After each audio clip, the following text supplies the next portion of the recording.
Hello எல்லாருக்கும் வணக்கம். So ஃபைனலாக வண்டியை ஸ்டார்ட் பண்ணியாச்சுங்க.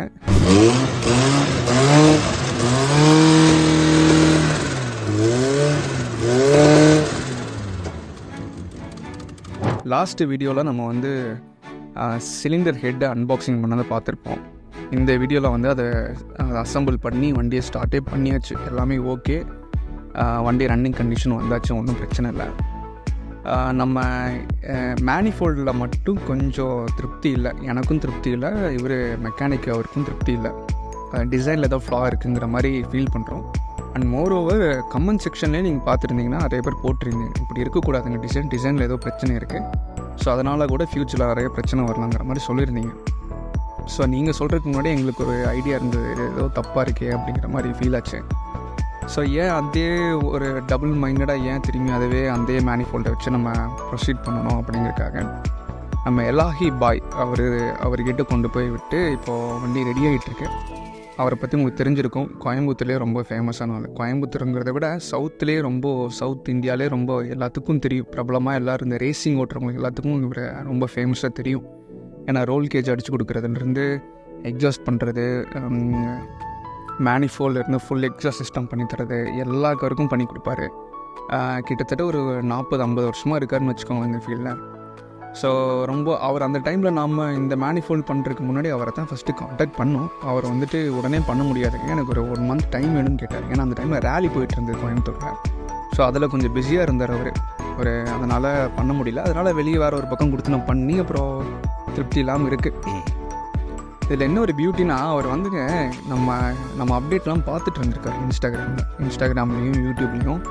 நான் அவர்கிட்ட வந்து இந்த மாதிரிங்க பாய், நான் அவனை கூப்பிட்டேன், நீங்கள் பிஸியாக இருந்தீங்க, திரும்பி கொண்டு வந்து நான் உங்கள்கிட்ட விடலான்ட்ருக்கேங்க, நான் ஆல்ரெடி ஆஸ்திரேலியா வந்துட்டேங்கிற மாதிரி எக்ஸ்பிளைன் பண்ணும்போது அவர் நான் உங்களோட அப்டேட்லாம் பார்த்துட்டு தான் இருந்தாங்க. நாங்கள் சரி வண்டி ஸ்டார்ட் பண்ணிட்டீங்க, நீங்கள் கிளம்பிட்டீங்கன்னு நினச்சேன், எனக்கு இந்த மாதிரி ஒரு விஷயம் இருக்குது தெரியல, கொண்டு வந்து விடுங்க, பார்த்துக்கலாம், நான் ஃப்ரீயாக தான் இருக்கேன், பண்ணிக்கலாம் அப்படிங்கிற மாதிரி சொன்னார். சரி நல்லதாக போச்சுன்ட்டு டக்குன்னு மெக்கானிக் கூப்பிட்டு அவரை கொண்டு போய் வண்டியை விட்டுட்டார். வண்டி விட்டு அவர்கிட்ட எல்லாம் எக்ஸ்பிளைன் பண்ணி ஓகே வண்டி ப்ரொசீட் ஆகிட்டுருக்கு. ஸோ இவர் கை வச்சா நீட்டாக இருக்குங்க, திருப்தி இருக்கும், யாரும் குறை சொல்ல முடியாது. அவரோட வேலை பக்காவாக இருக்கும். கொஞ்சம் டைம் எடுத்துப்பார், ஆனால் பர்ஃபெக்ஷன் இருக்கும். நம்ம என்ன எதிர்பார்க்குறோமோ அவர் கம்ப்ளீட்டாக எதிர்பார்க்குறத விட ஒரு 10% அதிகமாகவே நமக்கு அவுட்புட்டை கொடுக்குற ஆள். அவர் நல்லா பண்ணி தருவார். ஸோ நமக்கு இப்போ அவசரம் இல்லை, இப்போ நான் ஒன்றும் ஊரில் இல்லை ஓட்டு போகிறக்கு, அதனால் அவர் பொறுமையாகவே டைம் எடுத்து அவர் பண்ணிட்டு ஒன்றும் பிரச்சனை இல்லை. ஸோ நான் கொண்டு போய் விட்டாச்சு. ஃபுல் எக்ஸாஸ்ட்டு கம்ப்ளீட்டாக A to Z, manifold turbo manifold exhaust system கம்ப்ளீட்டாக டிப்பு வரைக்கும் எல்லாமே A to Z பண்ண போகிறாரு. ஸோ டிப்பு மட்டும் நம்ம அப்புறம் பண்ணிக்கலாங்கிற மாதிரி சொல்லியிருக்காரு. ஏன்னா பின்னாடி பம்பர் நம்ம மாட்டணும், எப்படின்னா ஆஃப்டர் மார்க்கெட் வேறு, அதாவது இந்த ஒரிஜினாலிட்டி ரிமூவ் பண்ணிட்டு வேறு எதாவது பண்ணுவோம் கண்டிப்பாக, ஸ்கர்ட் போடும்போது வேறு மாதிரி வரும். ஸோ அது மட்டும் அப்புறம் பண்ணிக்கலாங்கிற மாதிரி சொல்லியிருக்காரு. அப்புறம் வேறு என்ன, அவ்வளோதாங்க. ஸோ எல்லோரும் வந்து காமனாக கேட்குறது என்னென்னா, வீடியோ போடுங்க, ரெகுலராக ஒரு வீடியோ ஒன்று போட்டுருங்க அப்படிங்கிறாங்க. நாங்கள் இருந்தால் கூட ஏதோ சும்மா போயிட்டு ஏதாவது வீடியோ எடுத்துகிட்டு ஏதோ ஒன்று போடலாம். நான் இங்கே உட்காந்துட்டுனால அதை எதுவும் பண்ண முடியாது. ஸோ நம்ம அல்காரத்தமுக்காக பண்ண முடியாது, அப்டேட் வந்தால் தான் பண்ண முடியும், அந்த சூழ்நிலை இருக்குது. அதனால் எனக்கு எப்போ அப்டேட் வருதோ அப்போ உங்களுக்கு ஏதோ நான் போட்டுட்ருக்கேன். கண்டிப்பாக இந்த டைம் ஊருக்கு வரும்போது வண்டி கண்டிப்பாக கம்ப்ளீட்டாக ரெடி பண்ணிடலாம். இது இனிமேல் ஒர்க் ஷாப் போகிறதோ இல்லை ஏதாவது போகிறதோ அதை மாடிஃபை பண்ணுறது இதை மாடிஃபை பண்ணுறதுல எதுவும் இருக்காது. வந்தோம்னா வண்டி ஓட்டுறதுக்கு ரெடியாக இருக்கும். அந்த மாதிரி ஒரு சூழ்நிலையில் தான் நான் ரெடி பண்ணிட்டு ஊருக்கு வர போகிறேன்.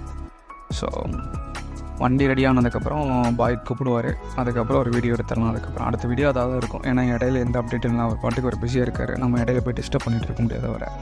சும்மா அது எடுக்கிறேன் இது எடுக்கிறேன்ட்டு. ஏன்னா அவருக்கு நம்ம கார் மட்டும் இல்லை, ஏகப்பட்ட கார் நிற்கும் வெளியே. நீங்கள் அங்கே போனீங்கனாலே அந்த வழியை யாராவது பாஸ் பண்ணிங்கனாலும் உங்களுக்கு தெரியும், கோயம்புத்தூரில் இருக்கிறவங்களுக்கு தெரிஞ்சிருக்கும். அவர் ரொம்ப பிஸியான ஆள். பொறுமையாக பண்ணிட்டோம், அர்ஜென்ட் இல்லை. ஏன்னா இப்போ அவசரமாக பண்ணி என்ன நம்ம எங்கே எடுத்துகிட்டு போகிறோம், அங்கேயும் போகிறது கிடையாது. அது பாட்டுக்கு அது பொறுமையாக முடித்து அவர் நீட்டாக பண்ணி தரட்டும், ஒன்றும் பிரச்சனை இல்லை. ஓகேங்க, அடுத்த வீடியோவில் பார்ப்போம். பாய்.